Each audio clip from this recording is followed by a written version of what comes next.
만군의 여호와 하나님 아버지, 광야 같은 세상 속에서도 구름 기둥과 불 기둥으로 우리를 인도하시며 죽음의 그늘진 골짜기에서 생명의 푸른 초장으로 이끄시는 주님의 은혜를 찬양합니다.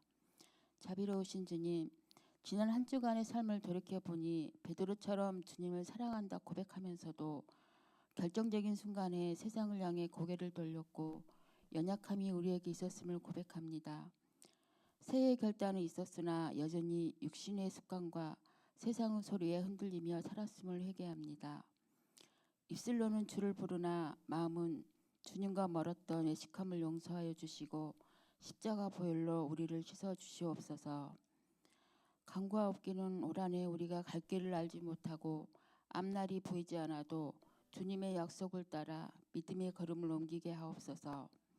눈에 보이는 환경이 아니라 보이지 않는 하나님의 손길을 신뢰하게 하시고 계산이 아닌 믿음으로 선택하는 성도가 되게 하옵소서.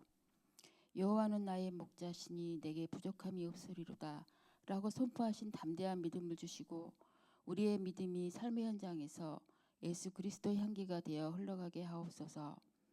이 나라와 민족을 긍휼히 여겨 주옵소서. 지도자들에게 솔로몬에게 주셨던 지혜를 허락하시고 국민의 고통을 외면하지 않는 마음을 부어 주옵소서.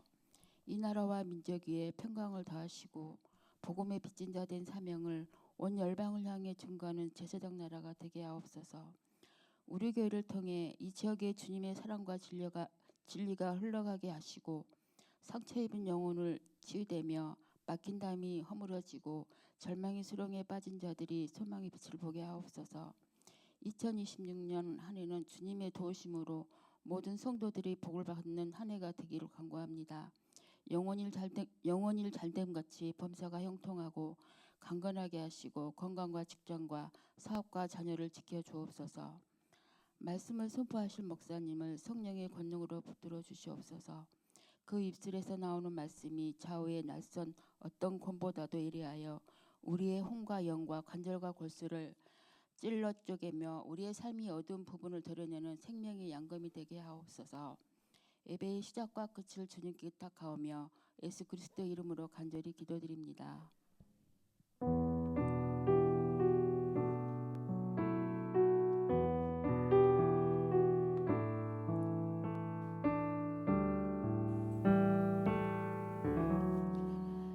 네, 감사합니다. 오늘 함께 나눌 말씀은 고린도전서 9장 19절에서 27절까지의 말씀입니다. 고린도전서 9장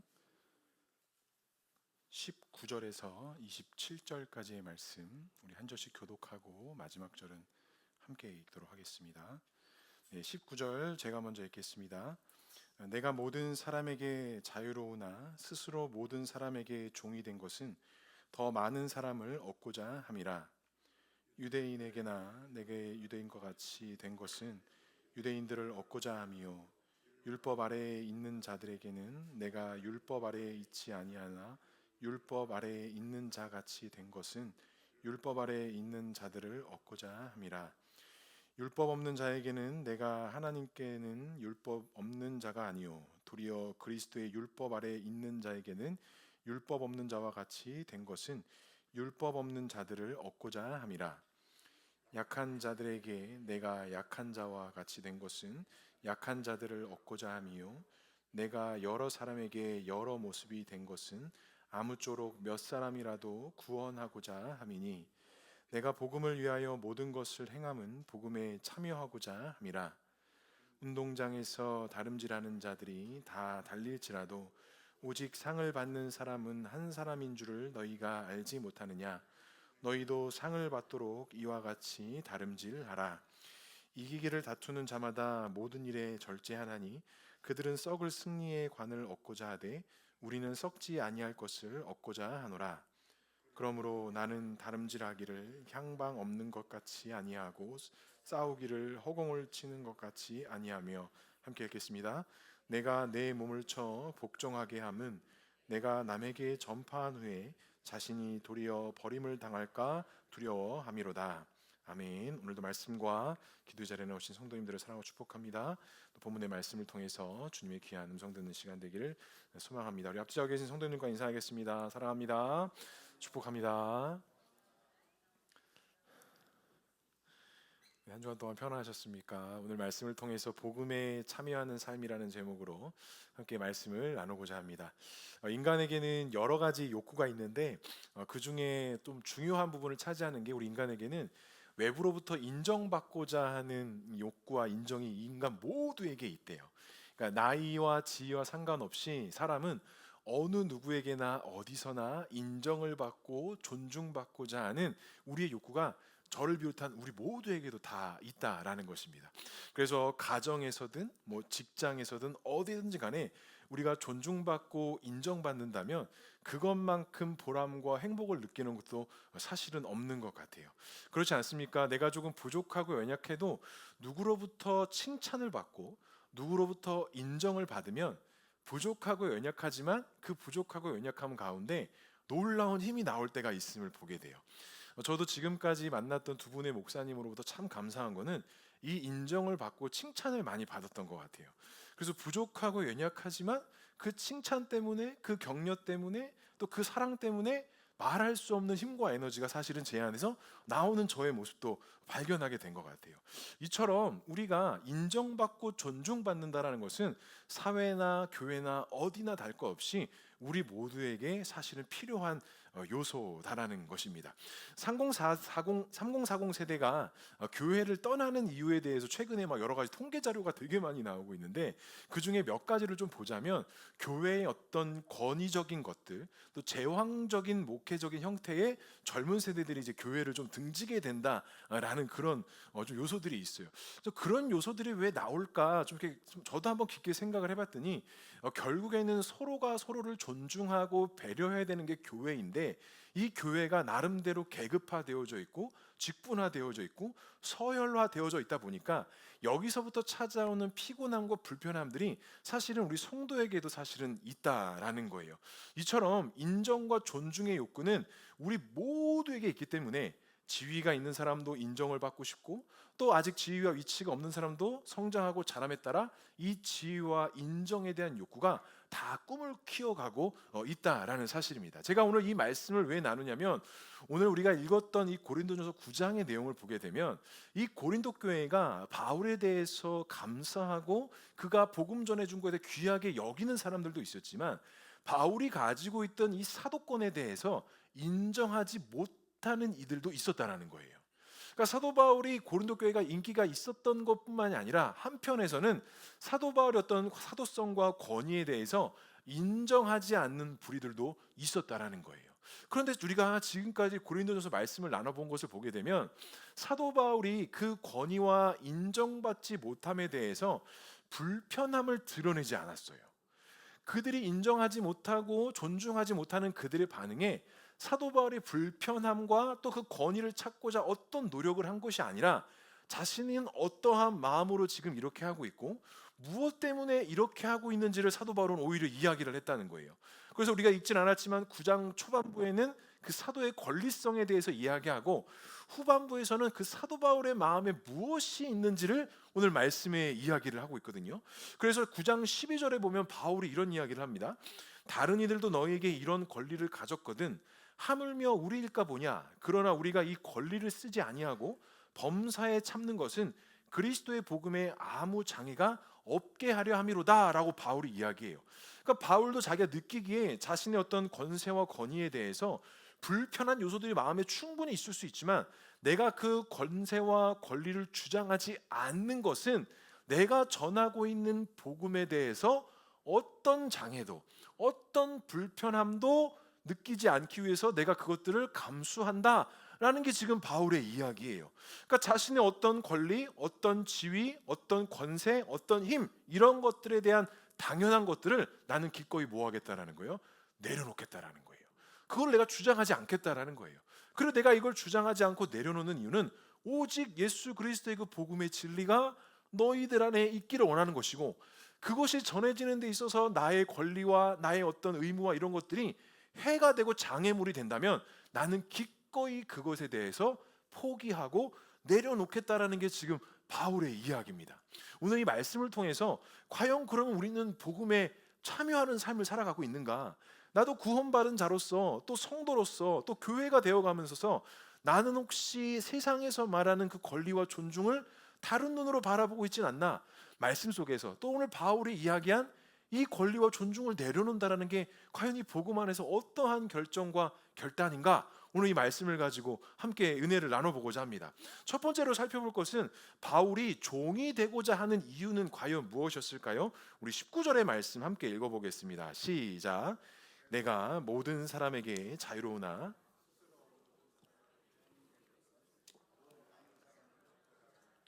바울이 자신이 복음을 전할 때 값없이 전한다고 하고 복음으로 말미암아 내가 권리를 쓰지 않겠다라고 18절에 이야기하면서 방금 읽었던 19절에는 내가 자유자이긴 하나 모든 사람의 뭐가 되겠대요? 종이 되겠대요. 그리고 그 종이 되고자 하는 목적과 이유는 뭐냐? 많은 사람을 얻고자 함이란다라는 거예요. 그러니까 바울은 모든 사람에게 자유로운 사람이었지만 모든 사람에게 종이 되는 것을 통해 하나님 앞에 인도되고자 하는 그 영혼 살리는 일에 내 모든 것을 다 하겠다라는 게 지금 바울의 마음이에요. 자, 우리가 알고 있는 루터라는 사람이 이런 말을 합니다. 그리스도의 사람은 모든 일에 대하여 자유한 주인이며 동시에 어떤 사람에게도 예속되지 않는다. 그리스도의 사람은 모든 일에 있어서 섬기는 사환이며 동시에 모든 사람들에게 뭐가 된대요? 노예가 된다라고 이야기를 해요. 그러니까 지금 바울도 그렇고 이 루터도 그렇고 이 믿음의 선진들, 뭔가 이 복음에 사로잡혀 있던 사람들의 내용을 항상 보게 되면 무엇을 이야기하냐면 내 권리나 어떤 내 책임과 내 존중을 먼저 내세우는 것이 아니라 나는 기꺼이 뭐가 되겠다라는 거예요? 종이 되겠다고 하고, 루터는 노예가 되겠다고 하고. 근데 이런 목적이 뭐예요? 그리스도께 사람을 인도할 수만 있다라고 한다면, 내가 하나님께 영혼을 인도할 수만 있다라고 한다면 난 기꺼이 뭐게 되겠다는 거예요? 종과 노예가 되겠다라는 거예요. 바울이 그럼 이러한 태도가 과연 어디서부터 왔을까요? 그가 가지고 있던 어떤 율법의 정신, 그가 가지고 있던 신앙의 경력, 그가 가지고 있던 어떤 사역의 형태, 이런 것에서부터 바울의 이러한 중심의 정체성들이 왔을까요? 아마 그러진 않았을 것 같아요. 아마 예수님께 지대한 영향을 받았던 바울은 아마 예수님의 말씀을 하나하나 기억했던 것 같습니다. 예수님께서 마가복음 10장에 우리가 너무나도 잘 알고 있는 말씀을 하십니다. 43절부터 이렇게 말씀합니다. 너희 중에 그렇지 않을지니 너희 중에 누구든지 크고자 하는 자는 너희를 섬기는 자가 되고 너희 중에 누구든지 으뜸이 되고자 하는 모든 사람의 종이 되어야 하고 인자가 온 곳은 섬김을 받으려 함이 아니라 도리어 뭐하러 오셨대요? 섬기려 하고 자기 목숨을 많은 사람들의 대속물로 주려 함이다. 아마 바울의 정신은, 바울의 중심의 마음은 아마 이 예수님의 마음에서부터 왔다라는 거예요. 모든 사람에게 주인이 되고자 하느냐? 그럼 너는 섬기는 자가 되어야 될 것이다. 내가 너희들을 대속물로 사랑을 주었던 것처럼 너희들도 그 사랑에 힘입어 복음의 빚진 자로서 살아가야 한다.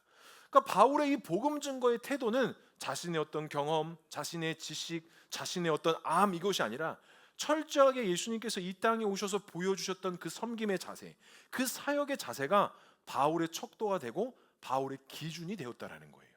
또한 바울뿐만이 아닙니다. 앞서 말했던 루터, 모든 성경에 기록되어져 있고 또 우리가 알고 있는 많은 믿음의 선진들을 보게 되면 그들의 낮아지심, 그들의 섬김은 그들의 어떤 됨됨이로 결정된 것이 아니라 철저하게 말씀 앞에 엎드리고 순종하는 가운데 그들의 복음의 태도가, 복음에 참여하는 자의 자세가 준비되어지고 갖춰지기를 시작했다라는 거예요. 그렇다면 바울이 이렇게까지 자신을 내어놓는 이유가 무엇이었을까요?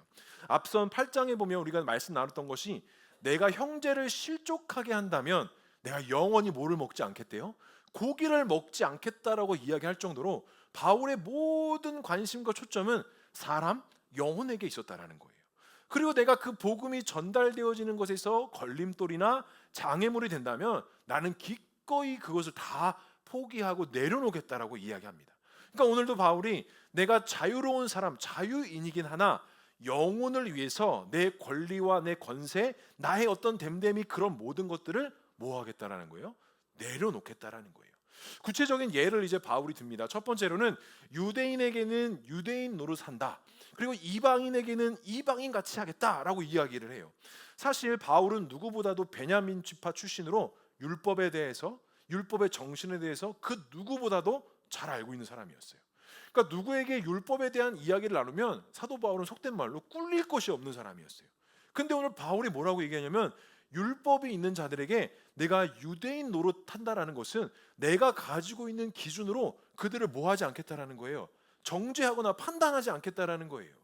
그러니까 바울은 예수님을 인격적으로 만나면서 그의 정신과 그의 세계가 어떻게 바뀌었냐면 나는 율법 아래 있지 아니하나라고 이렇게 이야기를 합니다. 그래서 로마서 10장 4절에 보면 바울이 이런 이야기를 해요.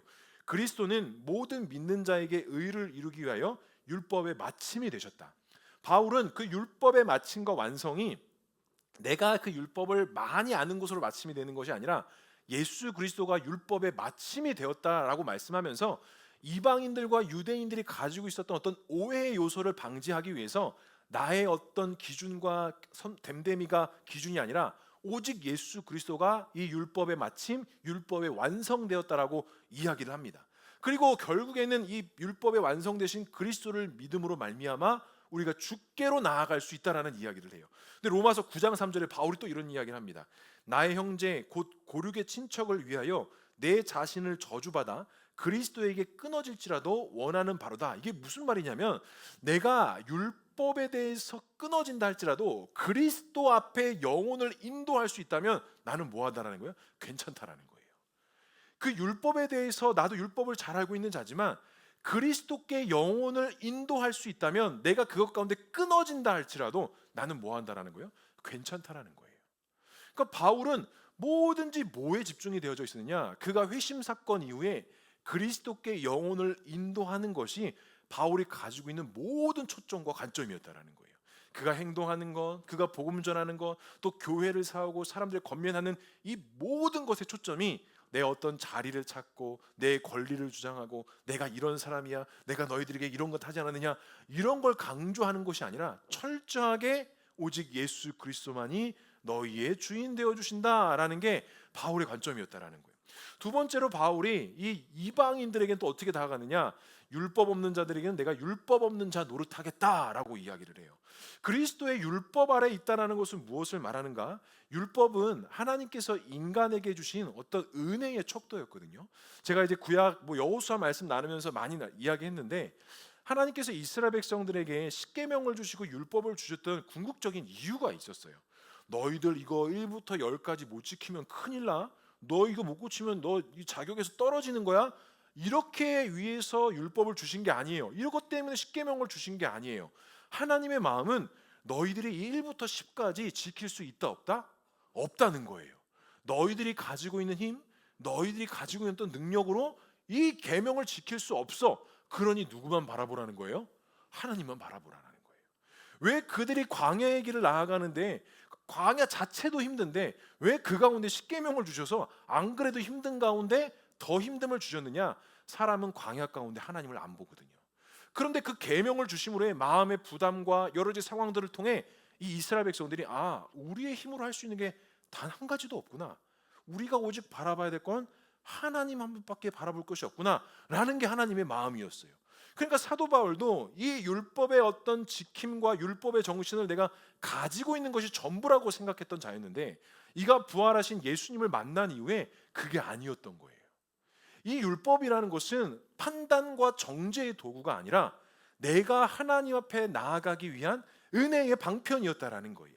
그러니까 바울은 유대인들에게는 유대인과 같이 하고 이방인들에게는 이방인 같이 하면서 자신이 지금까지 알고 있고 배워왔던 것들을 기준으로 삼는 것이 아니라 누가 기준이 된 거예요?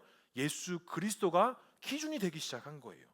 그러니까 이런 율법의 은혜가 잘못 사용되어져서 판단과 정죄의 도구로 사용되어지는 것이 아니라 내가 하나님 앞에 나아갈 수 있는 은혜의 도구로 쓰여져야 된다는 겁니다. 정리하자면 율법이 율법주의로 변질되어서는 안 된다는 거예요. 율법의 완성되신 이 율법을 완성으로 오신 예수 그리스도의 그 은혜와 순종함으로 믿음 앞으로 나아갈 수 있다는 것. 바울은 마지막으로 22절에 보니까 내가 약한 자들에게는 또 어떻게 하겠대요? 약한 자가 되겠대요. 그러면서 그 22절 마지막 절에 보면 내가 여러 사람에게 여러 모습이 된 것은 아무쪼록 뭐래요? 몇 사람이라도 구원에 이르고자 함이라는 거예요. 그러니까 바울이 어떤 지금 보면 나는 그럼 정체성이 없는 사람처럼 비춰질 수 있지만 바울은 그것이 아니었던 거예요. 내가 이들에게는 이와 같이 행동하고 이들에게는 이렇게 하고 또 저들에게는 저렇게 할 수 있는 이유와 목적은 그 중에서 단 한 사람이라도 주님께로 인도할 수 있다면 나는 율법도 내려놓을 수 있다. 나는 이방인들을 정죄하지 않을 수 있다. 약한 자들에게는 그 어떠한 권리와 주장도 나는 하지 않겠다라고 이야기하면서 철저하게 주님께로 인도하고자 하는 목적이 이 바울에게 있었다라는 겁니다. 그러니까 바울은 자신의 사명과 사역에 있어서 분명한 목적과 방향이 있었어요. 바울은 선교 사역을 감당하면서 오직 하나님의 영광, 하나님의 은혜, 예수 그리스도께로 인도하고자 하는 이 목적과 사명에 붙잡혀 있었다라는 거예요. 그런데 이 목적과 부르심에 걸림돌이 되는 것이 있다면 뭐 하지 않겠다? 그 권리와 그 모든 것을 내가 다 내려놓겠다라고 이야기해요. 사랑하는 성도 여러분, 우리도 이게 공동체 생활을 하다 보면 서로가 서로를 존중하고 세워주는 가운데 있잖아요. 그런데 왜 우리가 그런 섬김과 사역들을 할 때 조금 어렵고 불편해도 왜 우리가 그것들을 감당하고 수용하고 이해할 수 있는 마음이 있을까요? 내가 착해서? 내가 마음이 넓으니까? 그렇지 않습니다. 나의 어떤 도덕적 기준과 내 선함의 기준이 우리 성도의 삶에 절대 기준이 되지 않는다라는 거예요. 우리가 사역하고 섬기면서 배려하고 섬길 수 있는 이유는 내 안에 누가 계시기 때문에? 주님이 계시기 때문에.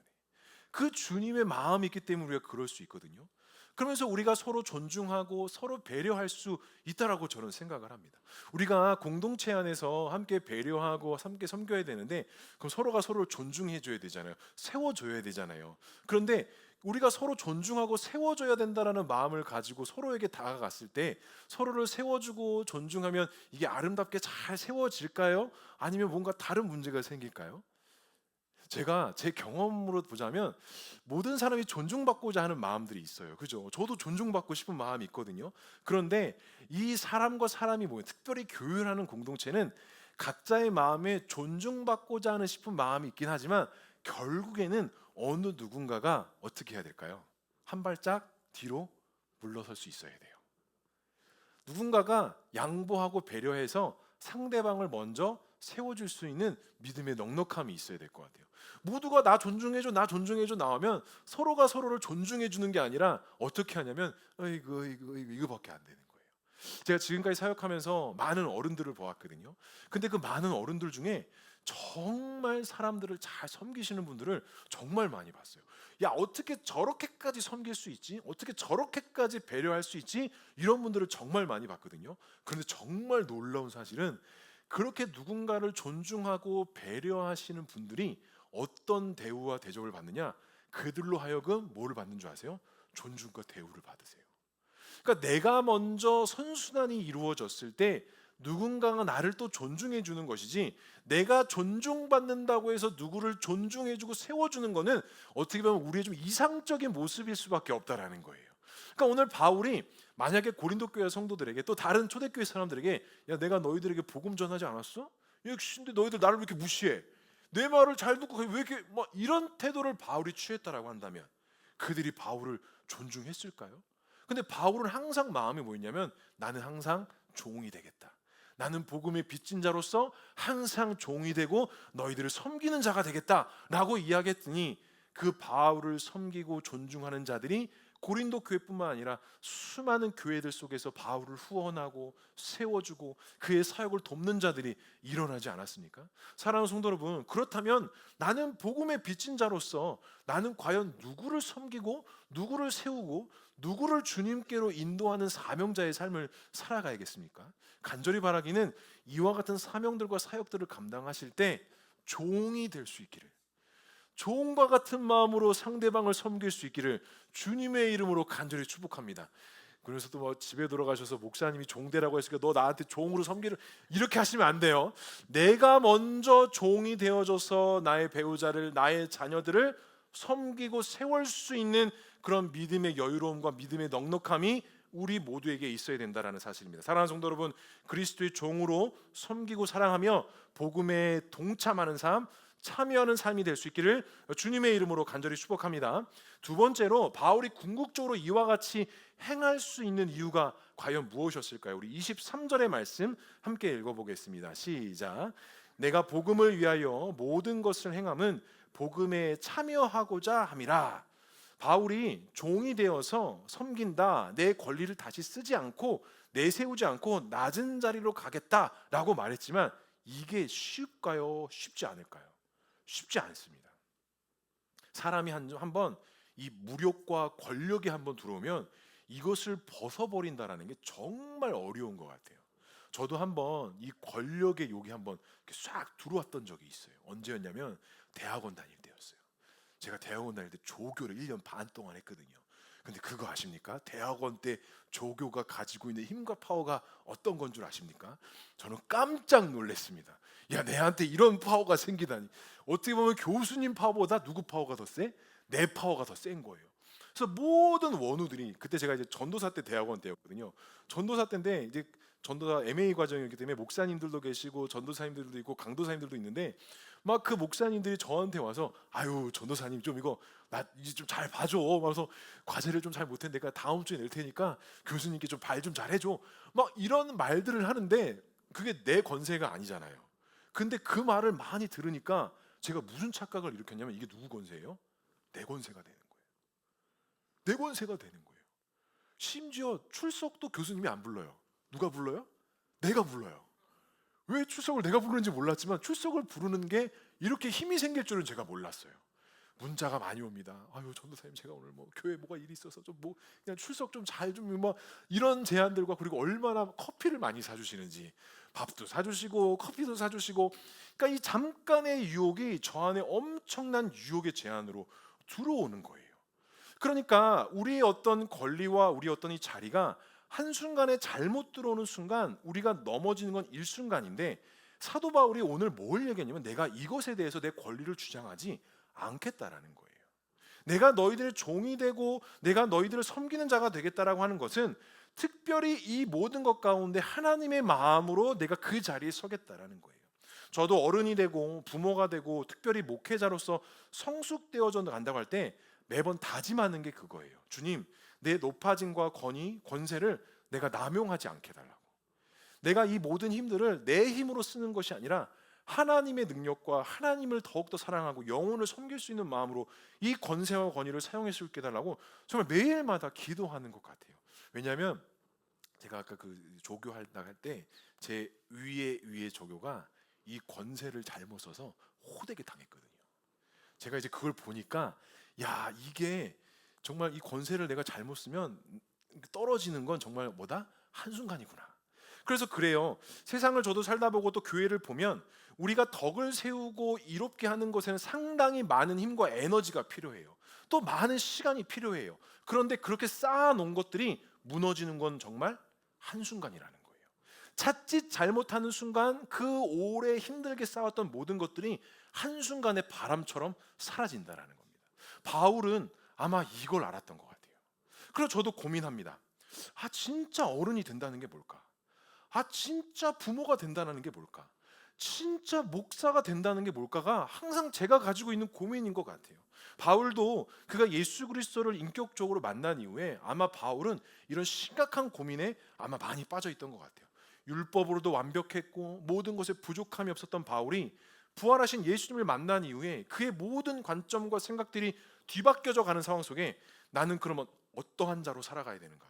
나는 어떠한 성도로, 어떤 제자로, 어떤 사도로 서 있어야 되는가? 아마 이런 고민과 생각이 바울에게도 치열하게 있었고 그 결과가 뭐냐? 나는 뭐가 되겠다? 종이 되겠다. 섬기는 자가 되겠다. 그리고 오늘 본문 23절에 내가 복음을 위하여 모든 것을 행함은 무엇에 참여하고자 한다? 복음에 참여하고자 합니다 라고 이렇게 이야기를 해요. 그런데 이런 질문을 해볼 수가 있어요. 바울이 지금까지 복음에 잘 사역을 하고 있거든요. 정말 많은 것들을 감당했거든요. 근데 오늘 고린도 교회 성도들에게 또 재차 강조하는 게 내 수고가 다 끝났다. 내가 너희들에게 이것을 했다가 아니라 나는 복음을 위하여 오늘도 복음에 뭐 한다? 참여하고자 한다라고 이야기를 해요. 그의 사역에 충분히 다 끝나고 정말 누가 들어도 칭찬받을 법한데 바울의 마음은 뭐냐면 내가 오늘도 복음을 위하여 복음에 뭐 하겠다? 참여하겠다라는 거예요. 처음에 종처럼 노예처럼 섬기는 거 누구나 다 할 수 있습니다. 하지만 어느 반열에 오르고 어느 위치에 서면 그 마음을 놓치는 건 정말 순간이거든요. 제가 그래서 성도님들에게 이야기했잖아요. 제 모습에 제 목회 형태에 조금 교만한 모습이 보인다면 꼭 한마디씩 제가 해달라고 이야기했잖아요. 그러니까 바울도 지금 그 마음인 거예요. 내가 사역을 이렇게 했고 내가 너희들에게 영향력이 있어서 내 사역을 이렇게 뭐 완성됐다 이런 표현을 하는 것이 아니라 나는 오늘도 뭐에 동참하겠다라는 거예요. 복음에 동참하겠다. 복음에 참여하겠다라는 거예요. 멀리 떨어져서 아 이렇게 됐구나, 아 이 정도 됐구나 이렇게 하면 됐지 이게 아니라 나는 오늘도 그 복음 안으로 들어가서 복음에 참여하는 자로서 그 안에서 주님을 붙잡고 너희들에게 주님의 은혜가 있다라고 한다면, 너희들의 영혼을 한 사람이라도 주님께로 인도할 수 있다면 나는 기꺼이 너희들에게 종이 되고 복음에 참여하는 삶을 살아가겠다라고 이야기합니다. 그 구원의 완성을 위해서, 그 구원의 하나님의 은혜를 위해서 바울은 끊임없이 달려가겠다라고 이야기를 합니다. 사랑하는 성도 여러분, 우리가 교회 안에서 사역하고 봉사하는데 어떤 힘으로 하고 계십니까? 우리가 가정 안에서도 부모로서도 자녀로서 삶을 살아가고 있는데 어떤 마음으로 어떤 생각으로 하고 계세요? 우리가 양보하고 내려놓을 수 있고 포용할 수 있는 그 힘의 원천은 과연 무엇으로부터 시작하고 계십니까? 진짜 성도, 진짜 교회, 진짜 목사가 된다는 것은 과연 어떤 힘으로 해 나아가야 될까요? 오늘 바울의 이 고백을 마음에 새기시기 바랍니다. 복음을 위하여 복음에 참여하고자 한다. 사랑하는 성도 여러분, 가정에서나 일터에서나 교회에서나 내 어떤 권세와 권위, 권리를 주장하는 것이 아니라 우리가 주장하고 나타낼 것은 뭐밖에 없어요? 예수 그리스도밖에 없는 거예요. 그래서 오늘 이렇게 권면하고 싶습니다. 이렇게 도전하고 싶습니다. 된 우리 부모님, 성도님 여러분, 자녀에게 뭐가 됩시다? 종이 됩시다. 자녀에게 종된 마음으로 그 영혼을 주님께로 인도할 수 있다면 그 자녀에게 기꺼이 나는 뭐가 될 수 있어야 돼요? 종이 될 수 있어야 돼요. 사랑하는 성도 여러분, 직장과 일터에서 우리는 어떤 위치에 있습니까? 우리는 기꺼이 그리스도의 복음의 빚진 자로서 뭐가 돼야 돼요? 종이 되어줘야 됩니다. 그 종됨으로 인하여서 그 영혼을 주님께로 인도할 수 있다라고 한다면 기꺼이 우리는 내 권리와 주장을 내려놓고 기꺼이 복음 앞에, 그리스도의 은혜 앞에 뭐가 되어줘야 된다? 종이 되어줘야 된다라는 거예요. 우리 교회 안에서도 마찬가지입니다. 오늘도 이제 식탁의 교제를 나누고 함께 이제 공동체 모임하고 함께 같이 무엇들을 할 텐데 기꺼이 우리는 뭐가 돼야 돼요? 종이 돼야 돼요.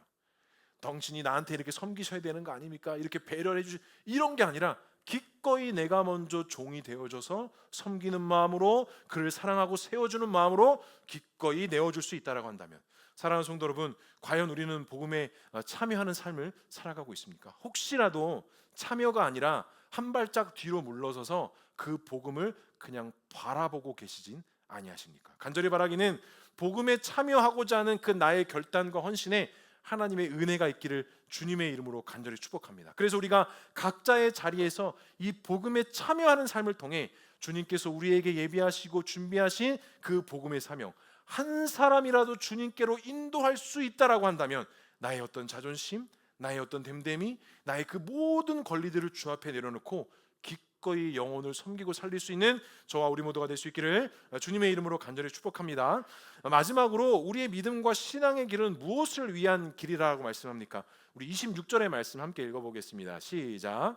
그러므로 나는 다름질하기를 향방 없는 것 같이 아니하고 싸우기를 허공을 치는 것 같이 아니하며, 바울은 오늘 자신의 사역과 복음의 사역을 운동 경기하는 선수에 좀 비유를 해요.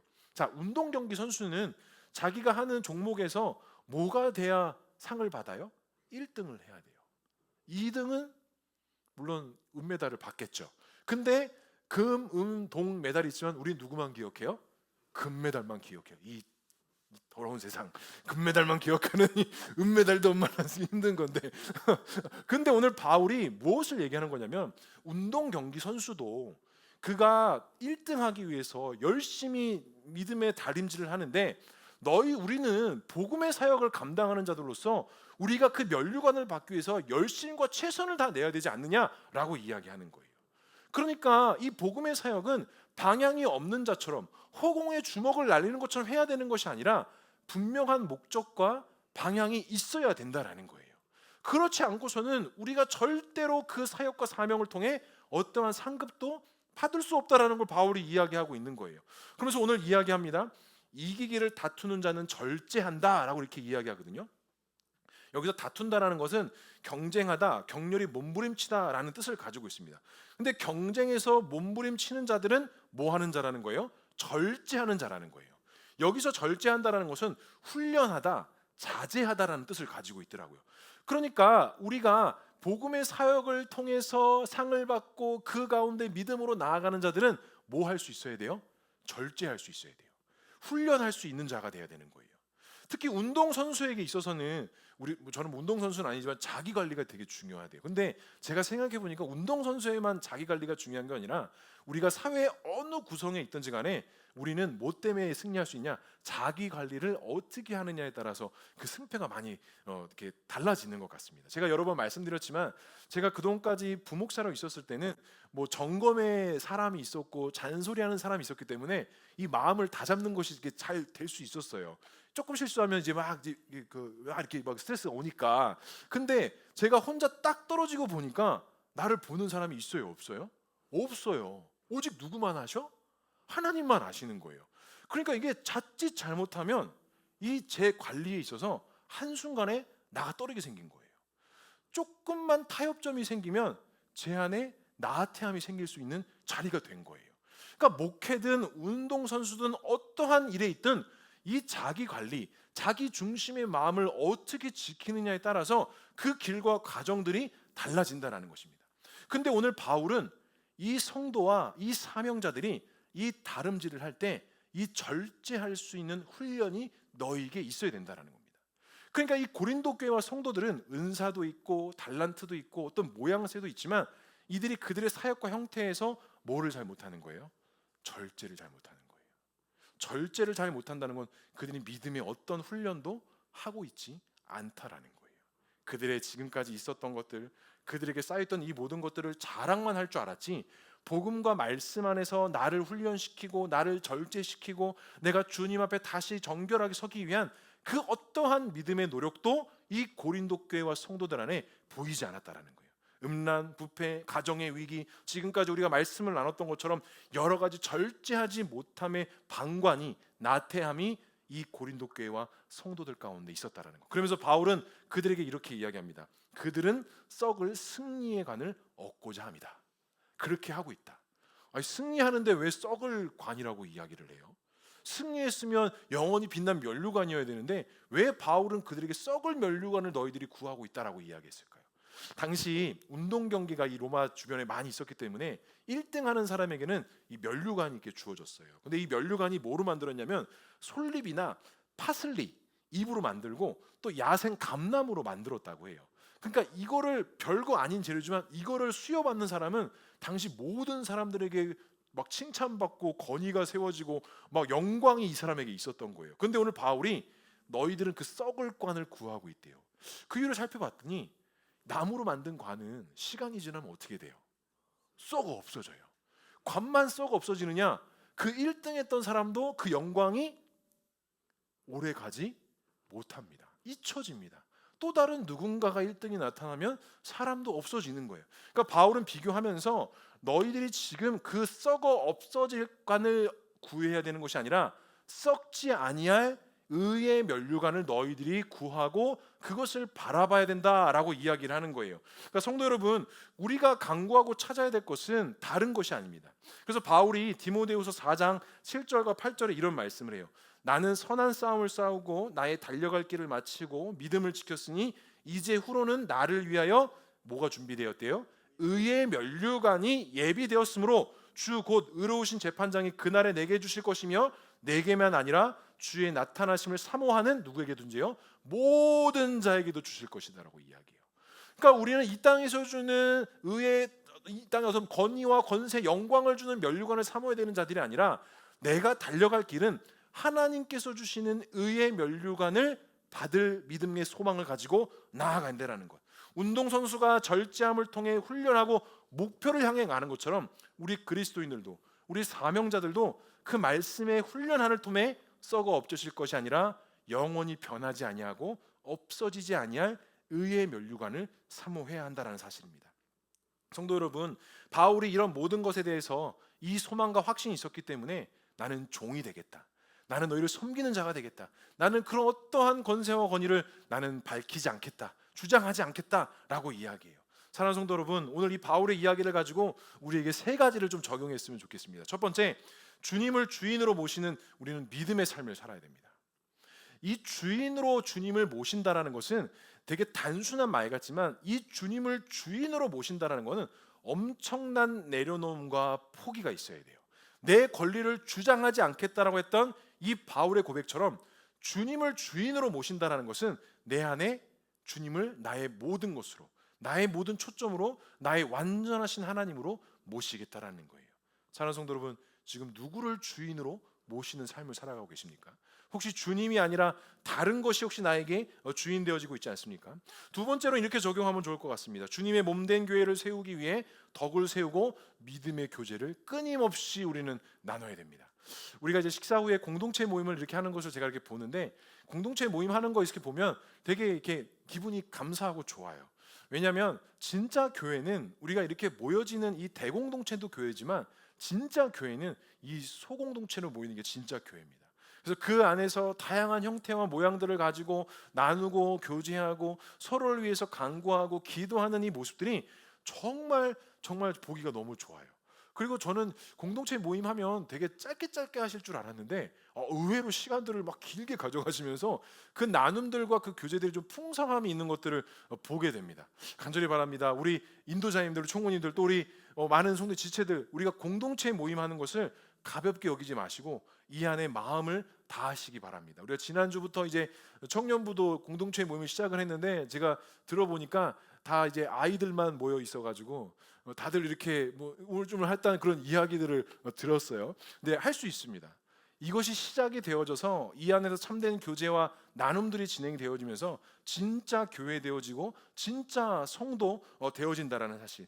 마지막으로 세 번째 적용할 것은 우리가 서로가 서로에게 뭐가 돼야 돼요? 종이 돼야 됩니다. 이 종된 마음으로 섬기고 사랑해야 됩니다. 종이라는 것은, 종된 마음으로 섬긴다는 것은 내가 너를 이렇게 섬겼으니까 너도 나를 섬겨야 되는 것을 주장하는 게 아니에요. 섬김과 사랑에는 대가를 바라고 하는 것이 아닙니다. 섬김과 사랑은 그냥 무한대로 사랑하고 무한대로 섬기는 것이에요. 어떤 것을 바라거나 어떤 존중과 위치를 우리가 사모하는 것이 아니라 기꺼이 주님 앞에 내어놓고 세워줄 수 있는 저와 우리 모두가 될 수 있길 주님의 이름으로 간절히 축복합니다. 사랑하는 성도 여러분, 내가 이번 주에 어떤 믿음의 길을 가야겠습니까? 나는 썩지 않을 영광을 얻기 위해서 나는 어떤 결단과 헌신을 해야 될까요? 오늘 바울이 말씀을 마무리하면서 27절에 이렇게 말씀합니다. 내가 내 몸을 쳐 복종하게 함은 내가 남에게 전파한 후에 자신이 도리어 버림을 당할까 두려워함이더라. 이 말이 뭐냐면, 바울은 자기 자신을 쳐서라도 복종하겠다라는 거예요. 여기서 복종이라는 것은 노예로 끌려가다, 노예로 만들다라는 뜻을 가지고 있는데, 나는 내 몸을 억지로 쳐서라도 주님이 원하시는 길에, 주님이 뜻하시는 길에 나는 그 길을 가겠다라는 사실입니다. 사랑하는 성도 여러분, 우리 역시도 마찬가지입니다. 우리의 믿음의 길이 그냥 하나님의 은혜와 하나님의 인도하심으로 가는 것은 맞지만, 그 믿음의 길과 헌신 속에 내가 내 자신을 믿음으로 내어쳐 엎드리고 순종할 수 있는 믿음의 길을 가야 한다는 것. 오히려 방치하는 것은 죄악이다라고 말씀했던 이 바울의 이야기처럼 이번 한 주간 동안 우리의 가족을, 우리 직장의 일터에서 동료들을, 또 우리 공동체의 지체들을 정말 종된 마음으로 섬기고 복음을 지켜보는 자가 아니라 복음에 참여하는 자로서 기꺼이 나를 통해서 그리스도의 사랑과 은혜가 흘러갈 수 있기를 주님의 이름으로 간절히 축복합니다.